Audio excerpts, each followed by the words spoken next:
Once a favorite of the left, then the right, and now, Lord knows. Can I say Lord, Christopher? Prefer you didn't, and I'd also prefer you didn't make me sound as if I'm all over the shop and all over the... I want to go back to something that you wrote in July that I loved. It was the piece in Slate called The War Between the Wars, and it was between Iraq and Afghanistan. And you wrote this at the end of the piece. If we had left Iraq, according to the timetable of the anti-war movement, the Iraqi people would now be excruciatingly tyrannized by the gloating sadists of al-Qaeda, who could further boast of having inflicted a battlefield defeat on the United States. I dare say the word of that would have spread to Afghanistan fast enough, and indeed to other places where the enemy operates. You went on to call some of the Barack Obama supporters and Obama campaign itself on this. You accused them of loose babble.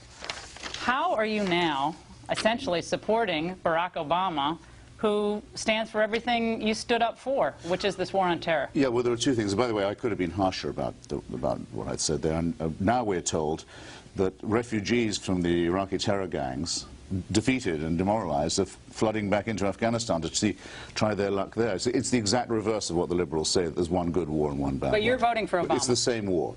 Now, on Obama, starting with him, everything he's said since the first debate he had with Mrs. Clinton in Texas has been getting better. That's the first time he praised the surgeon, praised the guys from Fort Hood for taking part in it and driving al-Qaeda in Mesopotamia out of Baghdad.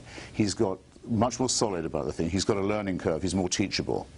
And even when he nominated Biden to be his running mate, the main thing he stressed was how tough Biden had been against Milosevic. Well, Biden's been pretty much wrong on everything except in Bosnia. He was very good about Milosevic, though. Now, the losers in this are not me.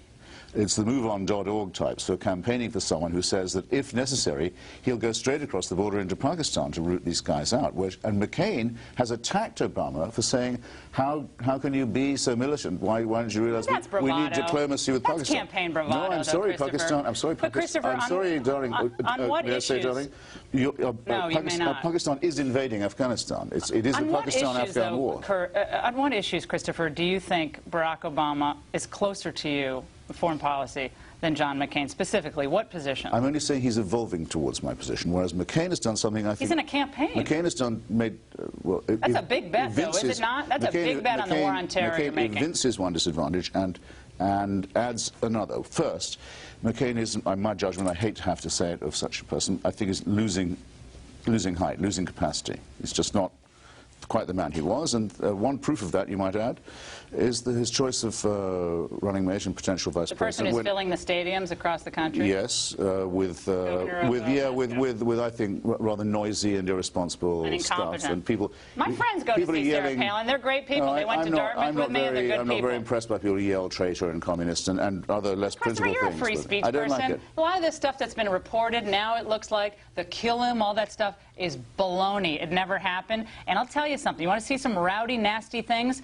You know the websites I'm talking about. You know what the people are saying about McCain and about Palin, the words they're using, the nastiness. Yes, I do. So, I mean, forgive me if the occasional nasty comment in a rally is not convincing on your worldview, which was get these Islamists, we need to defeat them, we need to win this war on terror, and the one person who is celebrated by the anti-war left as their savior is your man, Christopher.